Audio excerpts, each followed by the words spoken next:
ஆண்டவரையே கையிலேந்தி அன்பால் தம் மக்களை தன் வசம் ஈந்து இன்னலிலும் இடரிலும் நற்செய்தி பணி செய்து சாத்தானையும் தீய சக்திகளையும் அழித்தொழித்து நற்கருணையின் மகிமையை உணரச் செய்து மீன்களுக்கும் நற்செய்தி போதித்து ஒரு முரடரின் மனமாற்றத்திற்கு உதவி செய்து கொதி நீரில் விழுந்த குழந்தையை உயிர் பெறச் செய்து கழுதையை நற்கருணை முன்பாக வணங்க செய்து புதைகுழியில் விழுந்த இளம் பெண்ணை காப்பாற்றிய கோடி அற்புத புனித அந்தோணியாரின் திருவிழாவை கொண்டாடுகின்ற இந்த நல்ல நாளில் இங்கு கூடியிருக்கின்ற ஒவ்வொரு அருப்பணியாளர் சார்பாக உங்கள் அனைவருக்கும் திருவிழா நல்வாழ்த்துக்களை தெரிவித்துக் கொள்கின்றோம்.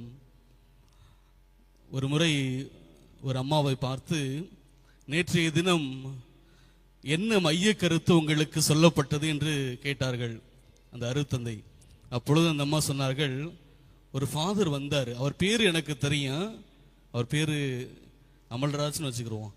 அமல்ராஜ் ஃபாதர் வந்து நல்ல ஒரு மறையுரை கொடுத்தாரு. அதாம்மா, என்ன மறையுரை கொடுத்தாரு, அந்த மைய கருத்துன்னு சொல்லியிருப்பாங்களே, அது தெரியுமா கேட்ட போது அவர் அதுதான் ஃபாதர் தெரியல எனக்கு, ஆனா நல்லா கொடுத்தாரு அப்படிதான் சொன்னாங்க. ஆனால் இன்று நாம் ஒரு சிறந்த ஒரு மைய கருத்தை சிந்திக்க நமக்கு அழைப்பு விடுக்கிறது. ஒரு மனிதன் தன்னுடைய வாழ்வை உயர்த்த வேண்டும் என்றால், தன்னுடைய வாழ்க்கை முறையை மாற்ற வேண்டும் என்றால், தன்னுடைய வாழ்க்கை படிப்பினைகளை நான் உயரிய நோக்கத்திற்கு கொண்டு செல்ல வேண்டும் என்றால், ஒரு மனிதனுக்கு 21 நாட்கள் தேவைப்படுகிறது என்று பல அறிஞர்கள், ஞானிகள், வல்லுநர்கள், மருத்துவர்கள், பேச்சாளர்கள் சொல்வதை நாம் அடிக்கடி காதுகளில் கேட்டு இருப்போம். அதேவேளை பல பேர் அதை செய்து கொண்டு கூட இருப்போம். ஆனால் இந்த 21 நாட்கள் தேவையில்லை, 13 நாட்கள் இந்த திருவிழா நாட்கள் போதும் என்று உங்களுடைய அருப்பணியாளர்கள் சிறந்த ஒரு மைய கருத்தை ஒவ்வொரு நாளும் உங்களுக்கு கொடுத்திருக்கிறார்கள். யார் ஒருவர் உண்மையிலே இந்த மைய கருத்தை ஆழமாக சிந்தித்து உங்களுடைய வாழ்வாக்குறீர்களோ, நீங்கள் தூய்மையான வாழ்வை நோக்கி பயணித்துக் கொள்கிறீர்கள். நீங்கள் உயரிய வாழ்வை நோக்கி கண்டிப்பாக பயணிப்பீர்கள். அதுதான் சிறப்பாக இன்று நமக்கு கொடுக்கப்பட்ட ஒரு முக்கியமான ஒரு தலைப்பு, அநீதியை வேறறுத்து நீதியை நிலைநாட்ட. இது என் மனசுல வரும்போதே பல பேர் என்ன நினைப்பாங்கன்னா, இந்த சமுதாயத்துல, இந்த வாழுகின்ற இந்த சமுதாயத்துல இதெல்லாம் நடக்கிற காரியமா ஃபாதர் அப்படின்னு கண்டிப்பாக நீங்கள் நினைத்திருப்பீர்கள். ஆனால் கத்தோலிக்க திருச்சபையில் வாழுகின்ற நாம் ஒவ்வொருவரும் ஜாதி, மதம், மொழி, இனம், ஆண், பெண் என்ற அனைத்து வேறுபாடுகளையும் களைந்து நாம் அனைவரும் அநீதியை வேறறுத்து நீதியை நிலைநாட்ட ஆண்டவரோடு பயணிக்க வேண்டும் என்று அழைப்பு விடுக்கிறது. இதுதான் ஒரு கவிஞர் அழகாக அவருடைய அநீதி வார்த்தைகளை சொல்ல ஆரம்பிக்கிறார். நல்லான் வகுத்ததா நீதி இல்லை, இங்கு பணம், பதவி, புகழ் படைத்தவர்கள் வகுத்ததே நீதியாக இருக்கிறது. அந்த வல்லான் வகுத்த நீதி என்றும் எளியோருக்கு அது அநீதியாக சொல்லப்படுகிறது. அநீதி என்பது ஒரு நீதியின் குரலாக இருக்கிறது. அநீதி என்பது ஒரு பேரன்பின் குரலாக இருக்கிறது. அநீதி என்பது மறுக்கப்பட்டவரின் குரலாக இருக்கிறது. நீதி என்பது கிடைக்காத ஒரு கண்ணீரின் அநீதியாக இருக்கிறது என்று அந்த கவிஞர் அழகாக சொல்கிறார். ஒரு முறை நம் வாழ்வு புத்தகத்தை ஒரு வருடங்களுக்கு முன்பாக நான் படிக்க நேர்ந்தது. அந்த ஆசிரியர் அழகாக ஒரு தலைப்பை எழுதி அந்த ஒரு உண்மை சம்பவத்தை அவர் எழுதுகிறார். அந்த தலைப்பு என்பதை நான் இறுதியா சொல்றேன். ஆனா அதில் என்ன கூறுகிறது என்றால், மகாராஷ்டிரா மாநிலத்தில் அக்லோ என்ற ஒரு கிராமத்தில் ஒரு விதவை தாயானவள் ஒரு குழந்தையை, ஒரு ஆண் குழந்தையை கையிலேந்தி, யாரும் இல்லாதவை அனாதையாக என்ன செய்ய போகிறேன், எப்படி இந்த குழந்தையை நான் வளர்க்கப்படுகிறேன் என்று அந்த கண்ணீரோடு அழுது கொண்டு இருக்க அந்த தாய் பல பல வேலைகளை செய்கிறார். தனக்கு தெரிந்தவர்களாம் சென்று உதவிகளை நாடுகிறார். அந்த குழந்தையை நன்றாக படிக்க வைக்கிறார். அந்த குழந்தை 12ஆம் வகுப்பு முடிக்கிறது, நல்ல மதிப்பெண் எடுக்கிறது.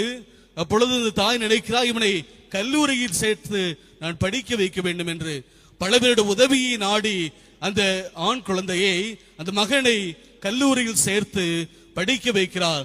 அவனும் நன்றாக படித்து நல்ல ஒரு மதிப்பெண் பெற்று நல்ல நிலைமைக்கு வருகிறார். அவன் கல்லூரி படிப்பை முடித்துவிட்டு வேலைக்கு செல்கிறான். நல்ல ஒரு வேளையில் அமர்ந்து விட்டான். அப்பொழுது அந்த தாயானவள் ஆனந்தமயமாகிறாள். இத்தனை நாட்கள் நான் கஷ்டப்பட்டது, கவலைப்பட்டது, கண்ணீர் சிந்தியது எல்லாம் என் மகன் இன்றளவு துடைத்திருக்கிறான் என்று ஆனந்த கண்ணீர் வடித்த அந்த தாய்க்கு அந்த ஆனந்த கண்ணீர் சிறிது காலமே இருந்தது. ஏனென்றால் அந்த மகன் வேலை செய்கின்ற அந்த இடத்தில் ஒரு முறை கலவரம் வருகிறது.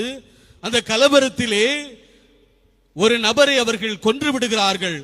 ஆனால் கொன்றுவிட்ட அந்த மனிதர்கள் பல பேருடைய உதவியால் நாம் ஏழையாக இருக்கின்ற அந்த மனிதன் மேல் நாம் குற்றம் சாட்டி விடுவோம் என்று அவன் மேல் குற்றத்தை சாட்டுகிறார்கள்.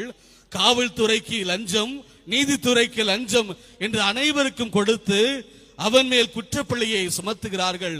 நீதிபதி அவனுக்கு 18 ஆண்டுகளுக்கு முன்பாக ஆயுள் தண்டனை அவனுக்கு வழங்குகிறார். அந்த தாயானவள் கதறுகிறாள், கண்ணீர் வடிக்கிறார், பல பேருடைய உதவியை நாடுகிறார். ஆனால் எதுக்குமே பயன் இல்லாமல் போய்விட்டது. ஒரு முறை கடிதம் வருகிறது, உன்னுடைய தாயானவள் உடல்நிலை சரியில்லாமல் இருக்கிறார் என்று. அவனால் எதுவும் செய்ய முடியவில்லை. மறுமுறை ஒரு நாள் அவனுக்கு குறுஞ்செய்தி ஒன்று வருகிறது, உன்னுடைய தாயானவள் இறந்து விடுகிறார் என்று. ஆனால் அந்த சிறைச்சாலையில் இருக்கின்ற அந்த மகன் பல பேருடைய உதவியை நாடுகிறான். காவல்துறையோடு கண்ணீர் வடித்து கேட்கிறான், இந்த ஒரு முறை என்னை அனுமதியுங்கள், நான் சென்று என் தாயை பார்த்து விட்டு வருகிறேன் என்று. ஆனால் அவர்கள் அனுமதிக்கவில்லை. ஒரு முறை இதை பார்த்த தெரிந்த ஒரு நபர் மறுமுறை அந்த பரிசீலனைக்க வேண்டும் என்று அந்த குற்றச்சாட்டை நீதிபதிக்கு கொண்டு வருகிறார்கள். காவல்துறை விசாரிக்கிறார்கள். அவர்கள் 18 ஆண்டுகளுக்கு பிறகாக இவன் குற்றவாளி இல்லை, இவன் உண்மையிலே நிரபராதி என்று அந்த நீதிபதி சொல்கிறார். என்றால் அந்த குற்றம் செய்தவர் அவர் நான் தான் குற்றம் செய்தேன் என்று அவர் ஒத்துக்கொள்ளுகிறார். அன்புக்குரியவர்களே, 18 ஆண்டுகள் சிறைவாசம் அனுபவித்த அந்த மகனை, அந்த நபரை பார்த்து காவல்துறை நீ சென்று சந்தோஷமாக அமைதியாக வாழலாம் என்று சொன்னபோது அந்த மகன் சொன்ன காரியம், நான் எப்படி சந்தோஷமாக மகிழ்ச்சியாக வாழ முடியும்? எனக்கு இருந்த ஒரே தாய் இன்று உயிரோடு இல்லையே, நான் சென்று என்ன செய்ய போகிறேன் என்று அந்த மகன் சொன்னாராம். அந்த தலைப்பு என்னவென்றால், ஆசிரியர் இவ்வாறு எழுதியிருந்தார், நீதி அப்பொழுது கிடைத்தால்தான் நீதி, அது அப்புறம் கிடைத்தால் அது அநீதி என்று அவர் எழுதியிருந்தார். ஆம் அன்புக்குரியவர்களே, இன்றைய இந்திய நாட்டிலே 51 மில்லியன் குற்ற சாட்டுகள் இன்று நீதித்துறையால் இருக்கின்றது. ஆனால் இதில் எத்தனை பேர் நீதிமான்கள், எத்தனை பேர் அநியாயம் செய்தவர்கள் என்பது யாருக்கு தெரியும்? இன்று மரண தண்டனையும் இன்று குற்றவாளியாக சிறைவாசம் அனுபவித்திருக்கும் அத்தனை நபர்களும் அநியாயம் செய்தவர்களா என்று நமக்கு தெரியாது, அது ஆண்டவனுக்கு தான் தெரியும். இப்படி அநீதியை வேறறுத்து நீதியை நிலைநாட்ட இன்று நாம் அனைவரும் ஒன்று சேர அழைக்கப்படுகின்றோம். இதைத்தான் திருவிவிலியத்தில் நாம் பார்க்கின்ற பொழுது அழகாக சொல்லப்படுகிறது. சின்ன எரிச்சல் தான் காயினுடைய சாபத்திற்கு காரணமாக இருந்தது. சின்ன எதிர்பார்ப்பு தான் லோத்தினுடைய குடும்பம் சிதைய காரணமாக இருந்தது. சின்ன தடுமாற்றம் தான் இஸ்மாயிலுடைய பிறப்புக்கு காரணமாக இருந்தது. சின்ன சகிப்புத்தன்மையற்ற காரியம்தான் ஏசாவின் ஆசீர்வாத இழப்பிற்கு காரணமாக இருந்தது. சின்ன கோபம்தான் மோசே கானான் நாட்டை சந்திப்பதற்கு முடியாமல் போனதாக இருந்தது. சின்ன ஆசைதான் சிம்சோன் அழிய காரணமாக இருந்தது. சின்ன பயம்தான் சவுல் இறைவனின் கோபத்திற்கு அடிமையாக காரணமாக இருந்தது. இப்படி சின்ன சின்ன விஷயங்கள் அநீதிகளுக்கு இடம் கொடுத்ததால் தான் இன்று அவர்கள் நீதிக்கு உண்மைக்கு சான்றாக அவர்களால் வாழ முடியாமல் போய்விட்டது. இதைத்தான் நீங்கள் தொடக்க நூல் அதிகாரம் 3 இறை திருவசனங்கள் 9 அவரோடு இருந்தவர் தானே என்று கேட்ட பொழுது, இல்லை இல்லை, நான் அவரோடு இல்லை, அவர் யார் என்று எனக்கு தெரியாது என்று கூறினார். இப்படி மனிதர்கள் தங்களுடைய சுயநலத்திற்காக, தங்களுடைய வாழ்விற்காக நீதியை நிலைநாட்ட மறுத்து அநீதிக்காக, அநீதி வாழ்வுக்காக அவர்கள் வாழ்ந்ததையும் நம்மால் திருவிவிலியத்திலும் பார்க்க முடிகிறது. ஆனால் இஸ்ராயல் நாடு செழுமையாக வாழ்ந்த நாட்களிலே அங்கு இறை வாக்கு உரைத்தவர் ஆமோஸ். நாட்டில் வளங்களுக்கு குறைவில்லை, பணக்காரர்கள் பணத்தால் உயர்ந்து கொண்டே செல்கிறார்கள், ஏழைகள் வாழ முடியாமல் தவித்துக் கொண்டே செல்கிறார்கள். ஒரு பக்கம் வீடுகளை கட்டி குவித்துக் கொண்டே செல்கிறார்கள், ஒரு பக்கம் வீடு வழி இல்லாமல் தெருக்களில் வாழ்ந்து கொண்டிருக்கிறார்கள். எங்கும் அநீதி, அக்கிரமம், நீதிபதிகள் நீதிகளை விற்க தொடங்கிவிட்டனர். மதுவின் கோரத்தாண்டவம் நடந்து கொண்டு இருக்கிறது. தூய்மையான மக்கள் தூரமாய் போய்விட்டார்கள். இப்படி வாழுகின்ற அந்த நாட்டிலே இறைவனின் குரலாக, நீதியின் குரலாக அனைவரையும் ஒருங்கிணைத்து அநீதிக்கு எதிராக போராடியவர் ஆமோசும் மீகா இறைவாக்கினரும். எனவே அன்புக்குரியவர்களே, நாம் என்றாவது அநீதிக்கு குரல் கொடுப்பவராக, நீதியின் பக்கம் சார்ந்தவர்களாக நாம் போராடி வாழ்ந்து கொண்டு இருக்கிறோமா? சற்று சிந்தித்து பாருங்கள். இந்த முதல் வாசகத்தை நீங்கள் பார்த்தீர்கள் என்றால், அங்கே இரு நாடுகள் செய்த பாவம் அல்ல, ஆண்டவருக்கும் ஆபிரகாமுக்கும் இடையே நடக்கின்ற பேச்சுவார்த்தை அல்ல, போராட்டம் அல்ல, மாறாக அநீதிக்கும் நீதிக்கும் நடக்கின்ற போராட்டம். அங்கே ஆண்டவர் சொல்கிறார், ஒரு நீதிமானை என் கையிலே கொடு, நான் உன்னை மேலோக்கி உயர்த்துவேன், உன்னை உயர வாழ்வுக்கிட்டு செல்வேன். இது ஆண்டவர் சொன்னதோடு நின்றுவிடவில்லை. நீங்கள் திருவிவிலியத்தில் பார்த்தீர்கள் என்றால், இந்த மக்கள் என் சொல்லுக்கு அவர்கள் அடங்கவில்லை, அவர்கள் தீமைக்கு மேல் தீமை செல்கிறார்கள், அனைவரையும் அழித்தொழிப்பேன் என்று அழித்த இறைவன் நோவா என்கின்ற ஒரே ஒரு நீதிமானை வைத்து இந்த உலகத்தை கட்டி எழுப்பினார் என்பதை நம்மால் பார்க்க முடிகிறது.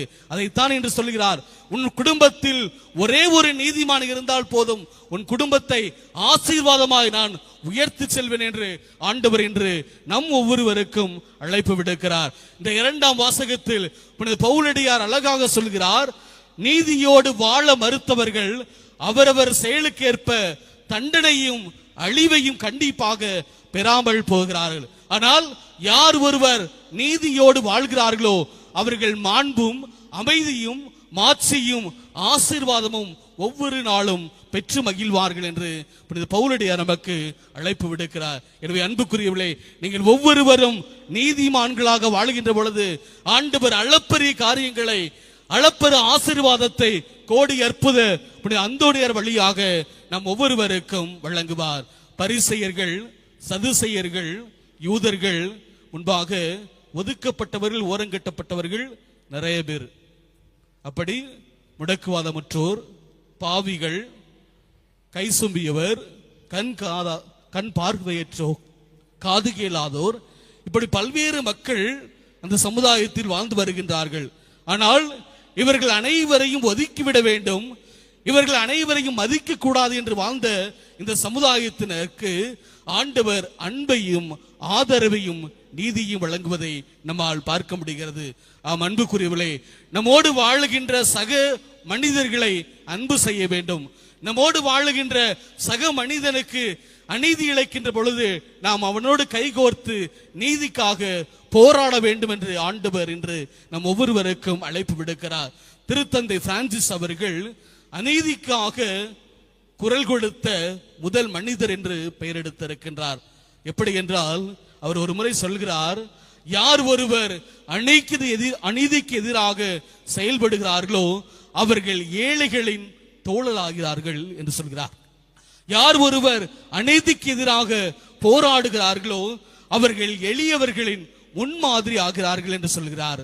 யார் ஒருவர் யாருமில்லா மனிதர்களுக்கு தோள் கொடுக்கிறார்களோ அவர்கள் அகதிகளுக்காக பரிந்து பேசுகிறார்கள் என்று சொல்கிறார்.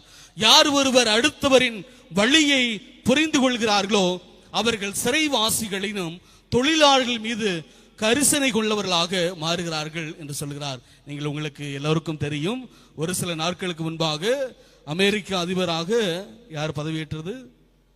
ட்ரம்ப் பதவியேற்றார். அப்பொழுது திருத்தந்தை பிரான்சிஸ் அழகாக ஒரு வார்த்தை சொல்லியிருப்பார், நீங்கள் பதவி ஏற்பது மகிழ்ச்சிக்குரியது, ஆனால் உங்களிடம் ஒரு குணம் இருக்கிறது, நீங்கள் அகதிகளாக வருபவர்களை கரிசனையோடு பார்க்க மாட்டீர்கள், நீங்கள் அவர்களை எல்லாம் துரத்து விடுவீர்கள், அடிமைகளாக்கி விடுவீர்கள் என்பது எனக்கு தெரியும். தயவு செய்து உங்களை நோக்கி வருபவர்களை, உங்களை தேடி வருபவர்களை அன்பு செய்யுங்கள் என்று திருத்தந்தை பிரான்சிஸ் அன்று அமெரிக்க அதிபருக்கு இந்த செய்தியை அனுப்பினாராம். ஆம் அன்புக்குரியவர்களே, ஒரு முறை திருத்தந்தை பிரான்சிஸ் குறவர் இன மக்களை, நாடோடி மக்களை சந்திக்கிறார். அப்பொழுது அவர் சொல்கிறார், இந்த சமுதாயம் உங்களுக்கு மதிப்பும் மரியாதையும் தர மறுத்து விட்டது. உடைமை இல்லை, உங்களிடம் உரிமை இல்லை, வேலை இல்லை, வீடு இல்லை. இதுக்கு எல்லாவற்றுக்கும் காரணம் இந்த சமூகம் என்று சொன்னதோடு மட்டுமல்லாமல் அவர் சொல்கிறார், நான் கனத்த இதயத்தோடு உங்களை நோக்கி கண்ணீர் வடிக்கிறேன். கனத்த இதயத்தோடு உங்களிடம் நான் முழங்கால் படியிட்டு மன்னிப்பு வேண்டுகிறேன் என்று அவர் மன்னிப்பு கேட்டாராம். ஆம் அன்புக்குரியவர்களே, அவர் தொடர்ந்து சொல்கிறார், இந்த சமுதாயம் அக்கறையுள்ள சமுதாயமாக மாறிக்கொண்டிருக்கிறது. இந்த சமுதாயம் அடுத்தவர்களை தாழ்வாக நினைக்கின்ற சமூகமாக மாறிக்கொண்டிருக்கிறது. இந்த சமுதாயம் ஆத்திரம் கொண்ட சமுதாயமாக மாறிக்கொண்டிருக்கிறது. இந்த சமுதாயம் பண்பாடு இல்லாத சமூகமாக மாறிக்கொண்டிருக்கிறது என்று சொன்னதோடு மட்டுமல்லாமல் அவர் நம் ஒவ்வொருவரையும் பார்த்து ஒரு கேள்விகளையும் நாம் செய்ய வேண்டிய அந்த பதில்களையும் அவர் சொல்லுகிறார். நாம் எல்லோரும் என்ன செய்ய வேண்டும் என்றால், நாம் ஒவ்வொரு நாளும் ஆலயத்திற்கு முன்பாக வந்து நம் குடும்பத்திற்கு எதிராக, மனைவிக்கு எதிராக, கணவனுக்கு எதிராக, குழந்தைகளுக்கு எதிராக, இந்த பங்கு சமூகத்திற்கு எதிராக செய்த அனைத்து அநீதிகளையும் நாம் நினைத்து பார்த்து, என் பாவமே, என் பாவமே, என் பெரும் பாவமே என்று நாம் அனைவரும் மன்னிப்பு வேண்ட வேண்டும் என்று திருத்தந்தை பிரான்சிஸ் அவர்கள் நம் ஒவ்வொருவருக்கும் அழைப்பு விடுக்கிறார். ஆம் அன்புக்குரியவர்களே, இப்படி செய்தோம் என்றால் நாம் அனைவரின் அன்பின் குடும்பமாக, நீதியின் குடும்பமாக, உண்மையின் குடும்பமாக வாழ்வோம் என்று இன்றைய விழா நமக்கு அழைப்பு விடுக்கிறது. கோடி அற்புதர் புனித அந்தோனுடைய விழாவை கொண்டாடுகின்றோம். 1254 ஆண்டு சிலுவை போர் நடந்தது. எத்தனை பேருக்கு தெரியும் தெரியல. 1254 ஆண்டு சிலுவை போர் நடைபெற்றது. அந்தோணியார் இறந்து பல வருடங்கள் ஆகிவிட்டது. அப்பொழுது இந்த சிலுவை போரில் நாம் வெற்றி கொள்ள வேண்டும் என்று திருத்தந்தை 4ஆம் இன்னோசென்ட் அவர் அழைப்பு விடுக்கிறார்.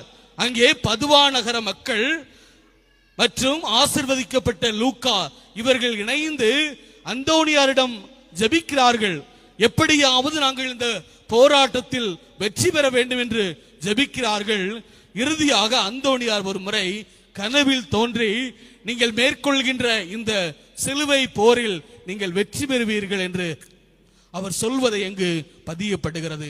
அதேபோல் அவர்கள் அந்த சிலுவை போரில் வெற்றி பெறுகிறார்கள். இங்கே அநீதிக்கு எதிராக, எஸ்லினோ என்கின்ற முரட மன்னனுக்கு எதிராக அங்கே அவர்கள் போராடுகிறார்கள். அங்கே புனித அந்தோணியார் துணை நின்று அநீதியை வீழ்த்தி வெற்றியை நமக்கு சொல்லித் தருகிறார். எனவே அன்புக்குரியவர்களே, நாமும் நம்முடைய வாழ்க்கையில் எப்படிப்பட்டவர்களாக வாழ வேண்டும் என்பதை நாம் புரிந்து கொள்ள வேண்டும். புனித பவுலடியார் கலாத்தியருக்கு எழுதிய திருமுகம் 5:19-21 அழகாக சொல்கிறார், நாம் அனைவரும் ஒரே குடும்பமாக வாழ்கிறோம். ஆனால் இங்கே அநீதி எது, நீதி எது என்பதை தெள்ள தெளிவாக புனித பவுலடியார் பிரித்து சொல்கிறார். அநீதி என்பது பரத்தமை, கெட்ட எண்ணெய், காமவெறி, பில்லி சூனியம், பகைமை, சண்டை, சச்சரவு, போட்டி, பொறாமை, அடுத்தவரின் பணம், அடுத்தவரின் எண்ணம், அடுத்தவரின் இடம் என்று அனைத்தையுமே அடுத்தவரிடமிருந்து சுரண்டி கொண்டு நாம் சுயநலமாக வாழ்வதுதான் அநீதி என்பதை தெள்ள தெளிவாக புனித பவுலடியார் நமக்கு சுட்டி காட்டுகிறார். ஆனால் எப்படி நான் நீதி உள்ளவனாக வாழ்வது என்று சொல்கின்ற பொழுது, நீங்கள் உண்மையிலே நீதி உள்ளவர்களாக வாழ வேண்டும் என்றால் உங்கள் குடும்பங்களை இழக்க வேண்டியிருக்கும், உங்களுடைய உறவுகளை இழக்க வேண்டியிருக்கும். நீங்கள் வாழுகின்ற இந்த சமுதாயத்தில் பணம், பதவி, புகழ் அனைத்தையும் நீங்கள் இழக்க வேண்டியிருக்கும். நீங்கள் அநீதியை வேறறுத்து நீதியை நிலைநாட்ட வேண்டும் என்றால், அதிலும் சிறப்பாக அவர் சொல்லுகிறார், யார் ஒருவர் நீதியை நிலைநாட்டுகிறார்களோ அவர்கள் அன்பில் நிறைந்தவர்களாக வாழ்கிறார்கள், அவர்கள் மகிழ்ச்சியில் நிறைந்தவர்களாக வாழ்கிறார்கள், அவர்கள் குடும்பத்தில் அமைதி நிலவுகிறது, அவர்கள் பொறுமை உள்ளவர்களாக வாழ்கிறார்கள், அவர்கள் பரிவு, நன்னயம், அரவணைத்தல், விட்டு கொடுத்தல் என்ற அனைத்து பண்புகளையும் கொண்டவர்களாக வாழ்கிறார்கள் என்று புனித பவுலடியார் நமக்கு இந்த தெள்ள தெளிவாக கூறுகிறார். ஆம் அன்புக்குரியவர்களே, இன்று கோடி அற்புத புனித அந்தோணியாருடைய விழாவை கொண்டாடுகின்ற நாம் அனைவரும் இந்த சமுதாயத்திற்கு எப்படிப்பட்டவர்களாக வாழ்ந்து கொண்டு இருக்கின்றோம் சற்று சிந்தித்து பாருங்கள். உண்மையிலே எனது குடும்பம், எனது வாழ்வு, எனது பங்கு என்று நாம் அனைவரும் நம்மை ஒருமனத்தோடு நாம் வாழ்ந்து கொண்டு இருக்கின்றோம். எப்பொழுது அநீதியா நடக்கின்ற ஒவ்வொரு காரியங்களையும் நாம் தட்டி கேட்கின்றோமோ, எப்பொழுது அநீதிக்கு எதிராக நானும் ஒரு நல்ல மனிதனாக வாழ வேண்டும் என்று நாம் நினைக்கின்றோமோ, அங்கே ஆண்டவர் அளப்பரிய காரியங்களை செய்வார். சிறப்பாக இன்று பள்ளி மாணவர்களும் ஆசிரியர்களும் சிறப்பிக்கின்றார்கள். ஆசிரியர்கள் ஒவ்வொருவரும் இதைத்தான் நீங்கள் கற்றுக் கொடுக்க வேண்டும். நீதியை போல, நீதிமான்களை போல எப்படி ஆண்டவர் ஒரு நீதிமானாக இருந்தாரோ, அதே போல் நாம் ஒவ்வொருவரும் எல்லா நேரங்களிலும் நாம் அடுத்தவரை குற்றம் சாட்டுபவராக இல்லாமல் நீதிக்கு உண்மை உள்ளவர்களாக, நீதியின் பக்கம் எப்பொழுதும் சார்பாக நிற்கக்கூடிய எண்ணங்களை கொண்டவர்களாக நாம் வாழுகின்ற பொழுது நம்மையும் நம் குடும்பங்களையும் கோடி அற்புதர் அந்தோணியார் வழியாக ஆண்டவர் நிறைவாக ஆசீர்வதிப்பார். ஆமென்.